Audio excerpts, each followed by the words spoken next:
I am sitting here in my kitchen, holding these papers that changed everything. The closing documents for the house. The house my son, Jamal, bought with my life savings. My hands are trembling, not from anger, but from a sadness so profound it feels difficult to breathe.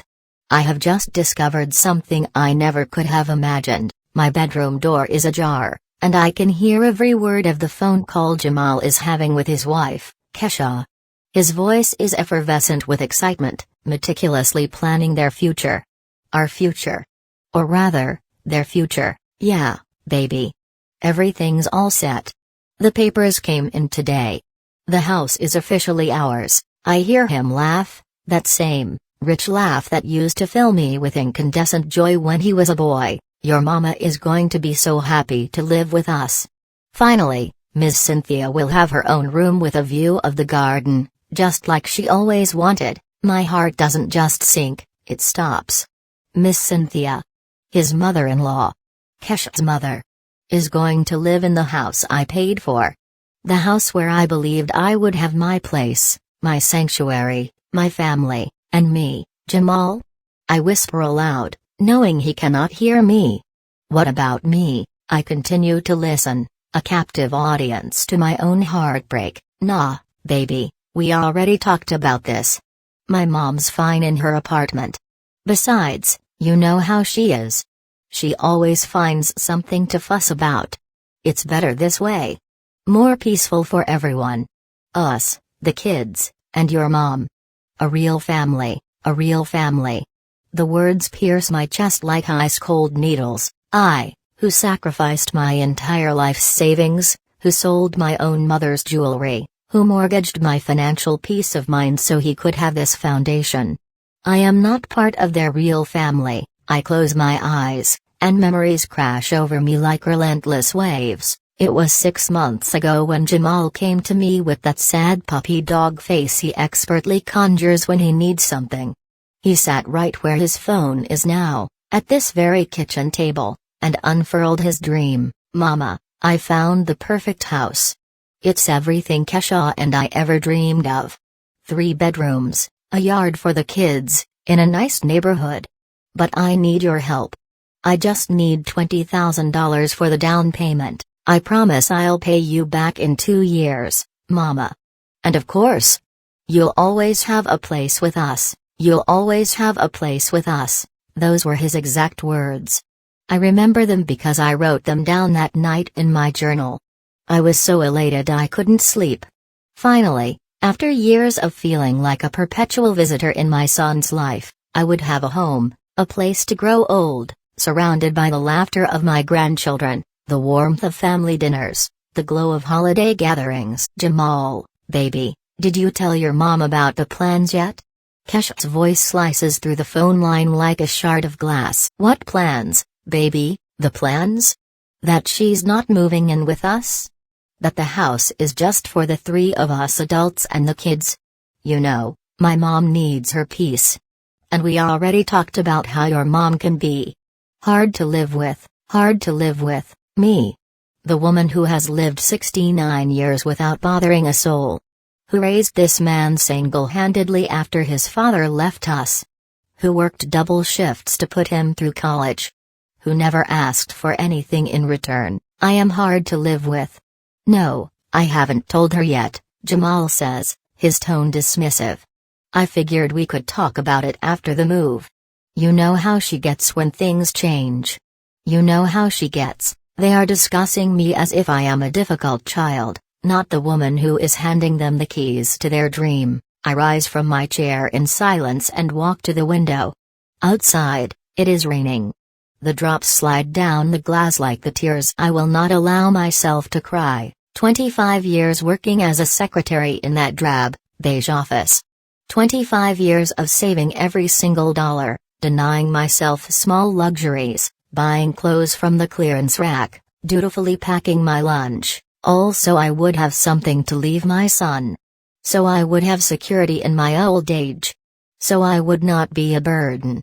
And now, it turns out, I am a burden anyway, baby. I think we need to start figuring out how we're going to tell her. Maybe we could suggest she find a smaller apartment? Something more in line with her needs. You know. Something more affordable. Kesha's voice is so casual, so practical, as if they are merely deciding what to have for dinner. Something more affordable, right? Now that they have my $20,000, now that they've secured what they wanted, it is time for me to find something more affordable, something more in line with my needs, as if my needs do not include the love and company of my only family. The phone call falls silent, and I hear Jamal's footsteps approaching the kitchen. I quickly sit back down and pretend to be scrutinizing the electric bill, as if I have heard nothing, as if my world has not just crumbled to dust in the last 10 minutes. "Hey, Mama. How you doing?" His voice is normal, affectionate, as if he hasn't just finished architecting my exclusion from the life I helped pay for. "I'm good, son. Are the papers for the house all set?" "Yeah. Perfect. Everything's in order.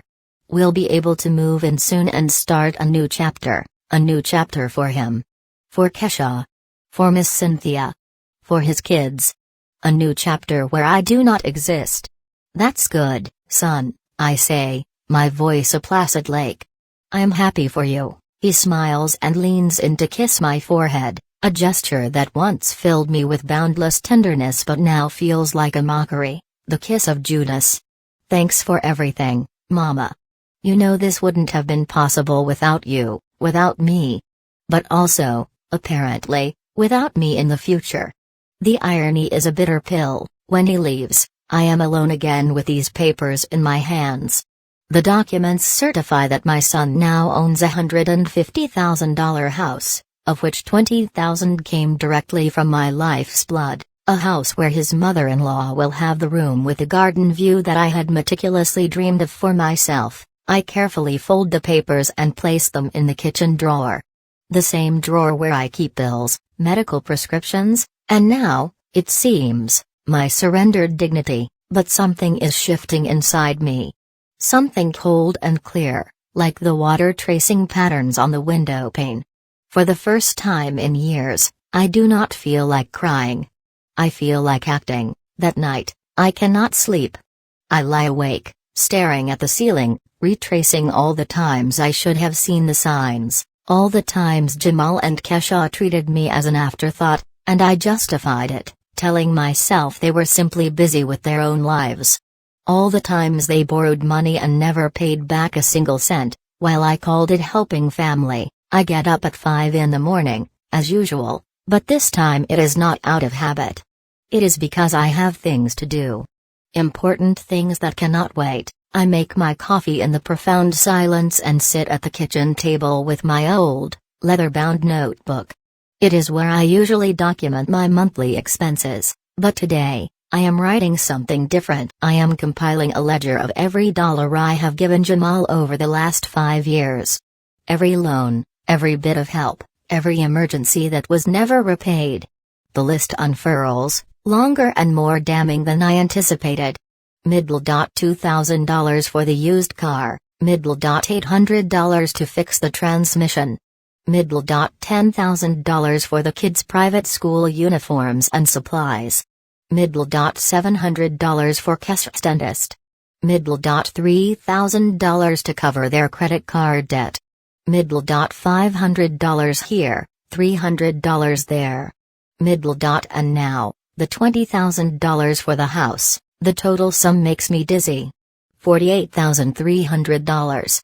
In 5 years. $48,000 that I saved, working since I was 18, refusing vacations, buying the generic brand, using the same purse for a decade. $48,000. For what? For obligatory Sunday visits where I sit in a corner while they talk around me?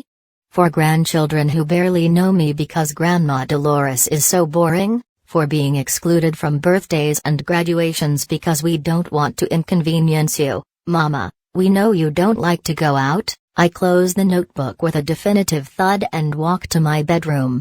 I open the closet and pull out the shoebox where I keep all my important documents, birth certificates, my will, insurance policies, bank statements, Everything that certifies my legal and financial existence. I wrote my will 3 years ago, when I turned 66. In it, Jamal inherits everything. My apartment, my savings, my life insurance, even my grandmother's jewelry stored in the safety deposit box. Everything. For him, because he was my only son, my only family, my entire reason for living. How breathtakingly naive I was. It is 7 in the morning when my phone rings. It is Jamal. Hey, Mama.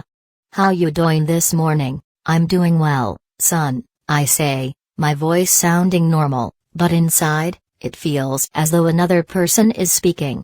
Did you need something? Well, yeah.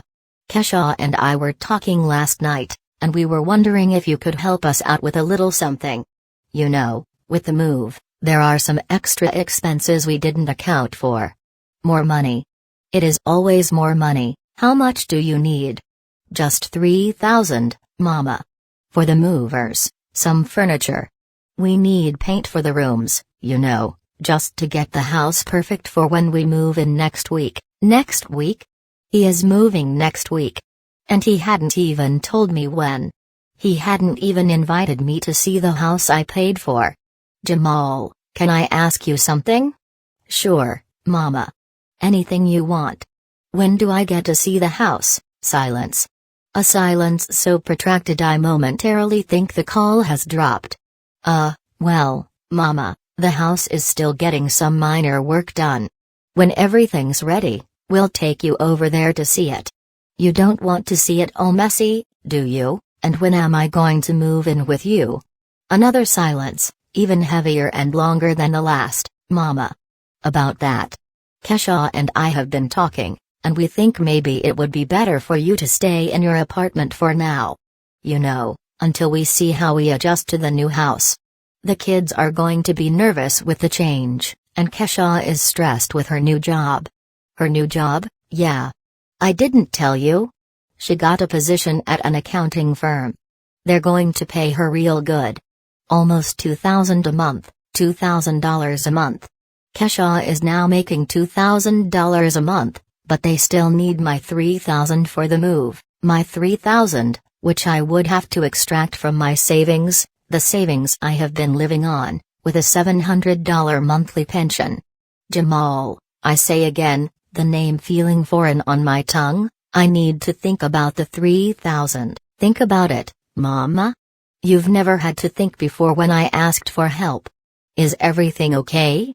No, son. Nothing is okay. Nothing has been okay for years, but I was too blinded by love to see it. Everything's fine, son. I just need to check my accounts. I'll call you in a few days. In a few days? But Mama, we need the money by tomorrow. The movers want a 50% deposit. And I'll call you in a few days, Jamal. I hang up the phone before he can respond. My hands are trembling, but not from fear. It is something different.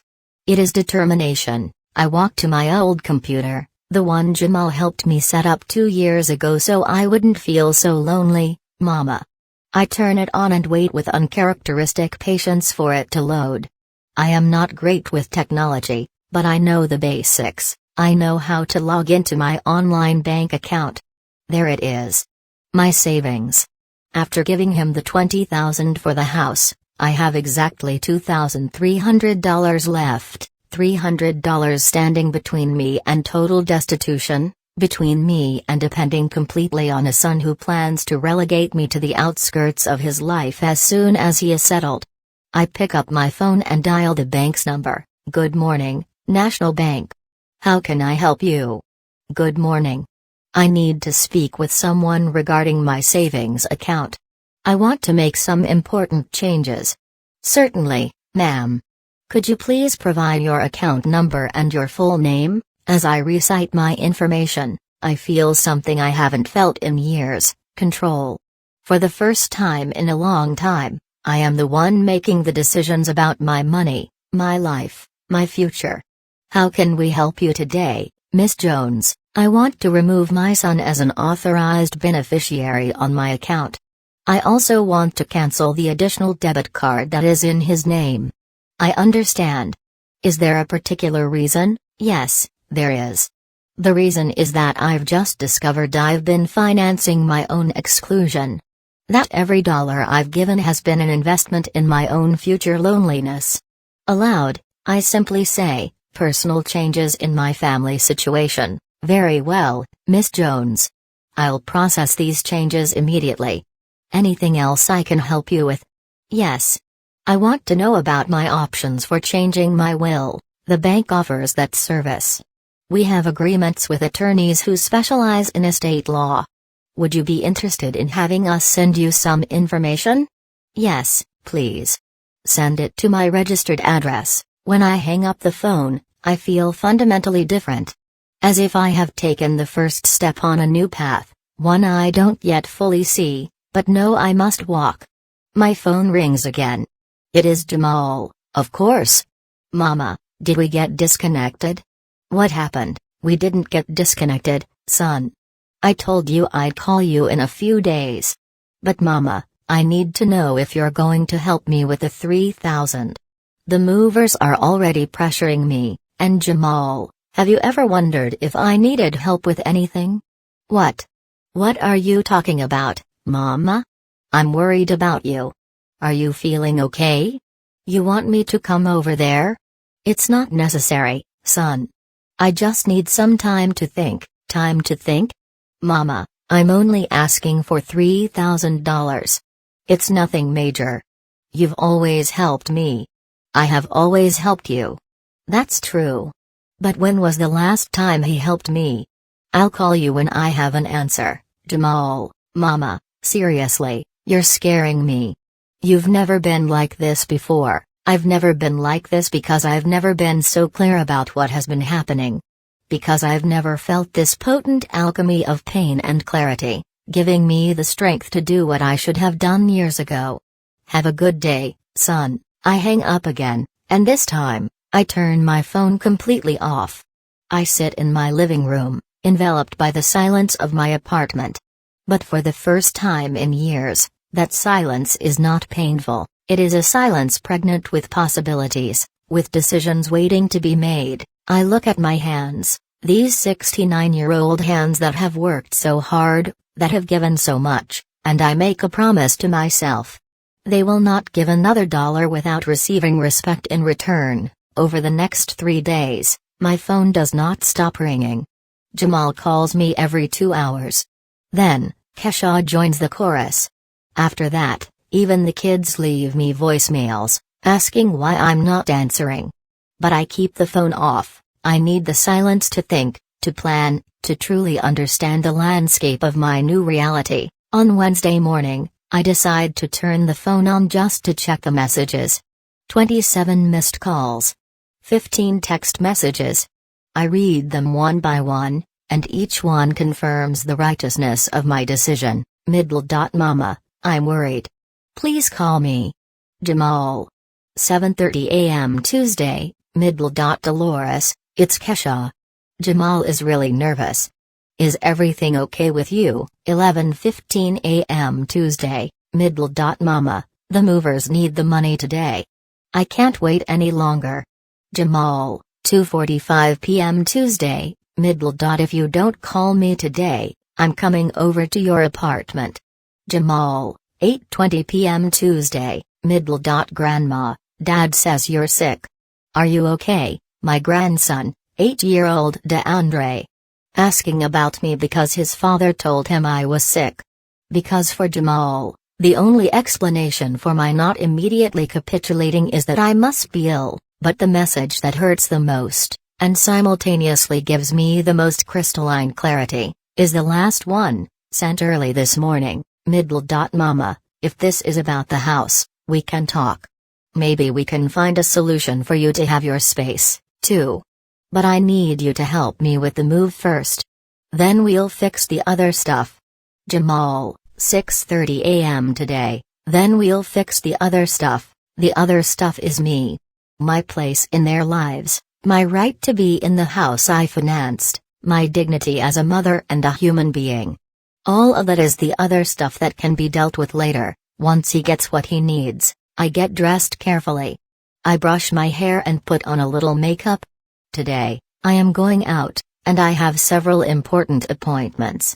The first is at the bank at 10 o'clock. I walk the 6 blocks, savoring the fresh air. I hadn't realized how much I missed walking without a rush, without my mind churning with the constant needs of others, focused solely on my own thoughts and plans. At the bank, Ms. Anderson, the same woman who helped me on the phone, greets me. She is a woman near my age, elegant and professional. "Good morning, Miss Jones. How are you feeling after the changes we made to your account?" "I'm feeling quite well, thank you. I came in today because I want to make some additional changes." "Certainly.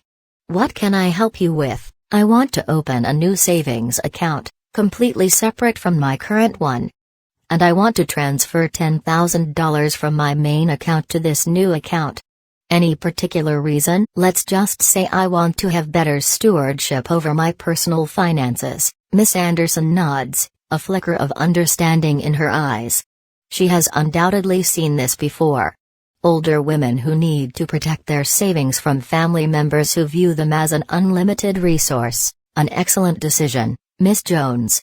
This new account will have a separate debit card and statements that can be sent to a different address, if you wish. "Yes, please. Send the statements to a post office box." "Of course. I also recommend you consider a certificate of deposit for a portion of these funds.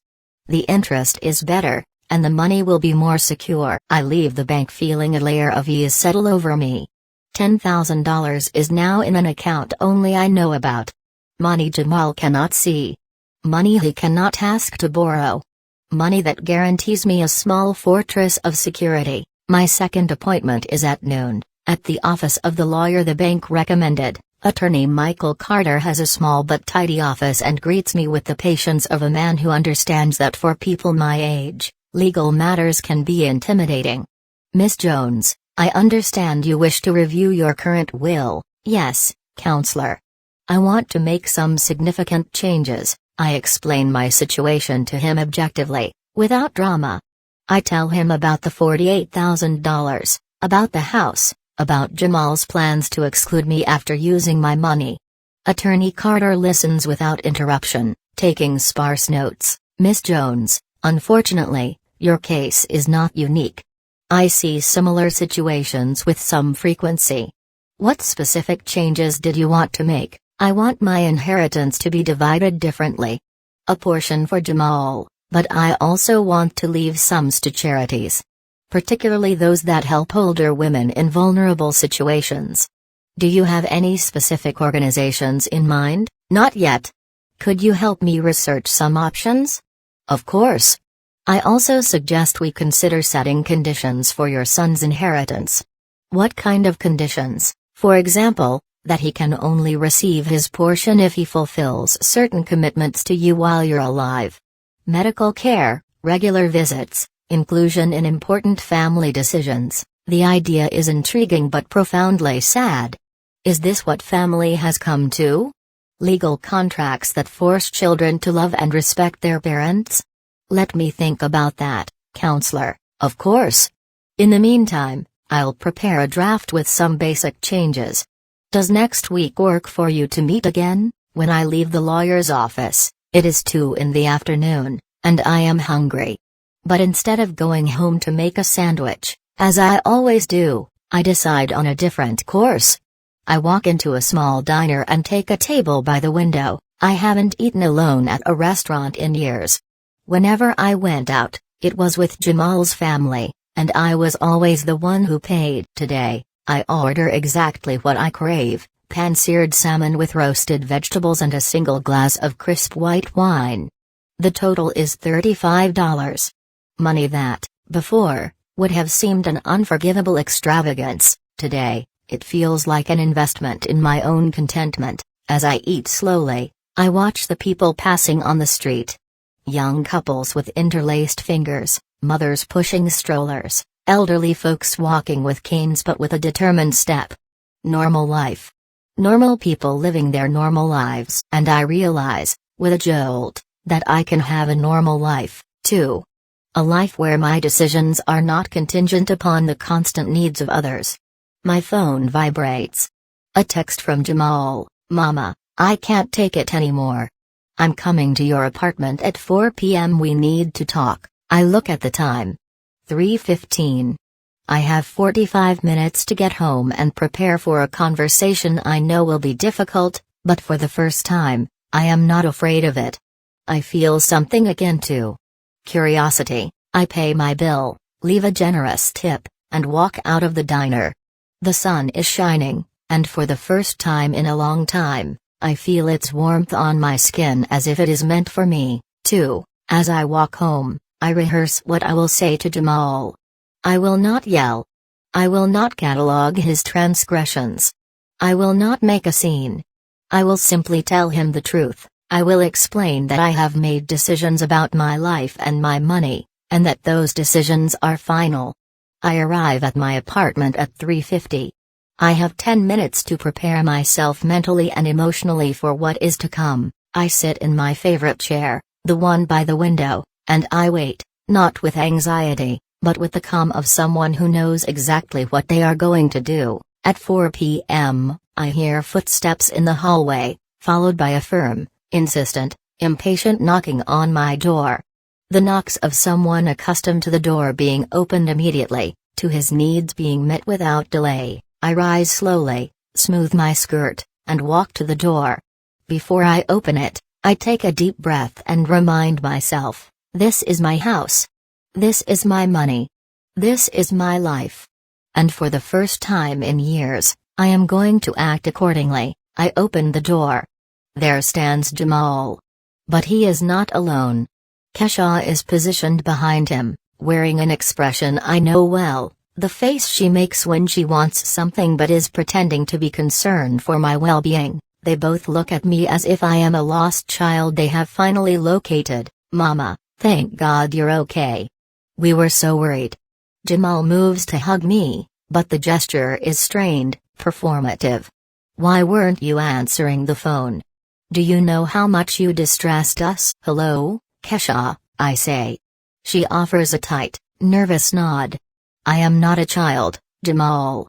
You have caused me more distress in the last 3 days than I have ever caused you." "Mama, what are you talking about? We're a family. We need to be able to talk about things." "Talk about things? You talked about me, but not with me.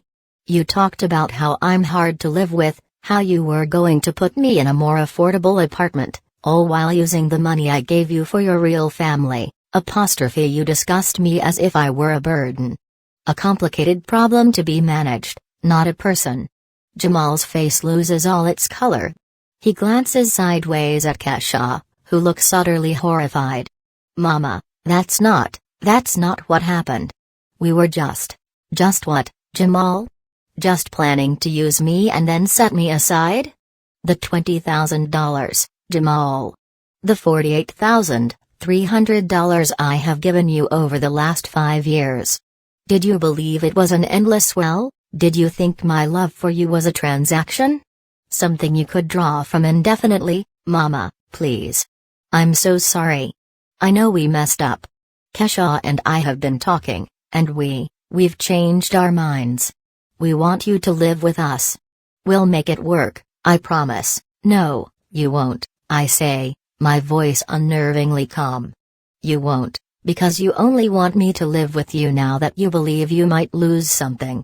You don't want me because you love me, you want me because you're afraid of losing your access, but you've already lost me, son.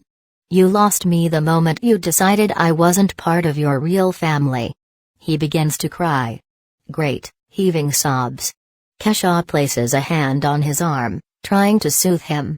"Mama, please don't say that. I am saying it," I state firmly. "And I am saying something else. The Bank of Dolores is permanently closed. I am not a financial resource for you to tap whenever you have a need. The $3,000 you need for your move, you will have to find it elsewhere, because you will not get another penny from me. Not now. Not ever again." Jamal looks at me, his face streaked with tears, and the boyish, pleading look is gone, replaced by one of genuine, Wounded shock. He had always taken my love and my money as immutable facts of his universe. Now he is seeing, for the first time, that the well has run dry.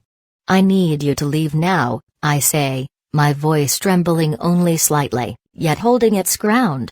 Mama, please, let's talk. We have talked, Jamal. For 69 years. And now, I am done. He stands there for a moment, suspended in his disbelief. Then, wordlessly, he and Kesha turn and walk away. I close the door and lean against it, my legs suddenly weak. I am exhausted, but I have never felt more fiercely alive. I walk to my chair and sit down. The silence is no longer an emptiness to be filled, but a space I own. When they are gone, I stand by the window for a long time. I do not know if Jamal will truly change. I do not know if he will manage a year without asking me for money. I do not know if we will ever be able to build a relationship on a new foundation of mutual respect. But I do know one thing for certain, I am no longer afraid to be alone. I am no longer afraid to say no. I am no longer afraid to stand up for my own dignity. I pick up my phone and dial my friend Leonita's number. Hey, girl. How was your day? It was interesting. Jamal came to visit me. And how is it? Different. Perhaps there is hope after all. I'm glad to hear it. What are your plans for this afternoon? I was thinking of going to the park. Maybe sitting and reading under that big oak tree I like so much. Want some company? I would love it. As I get ready to go out, I pause before the hallway mirror. I see a 69-year-old woman who learned, perhaps too late, that her own worth is not measured by what she can give to others, a woman who found the courage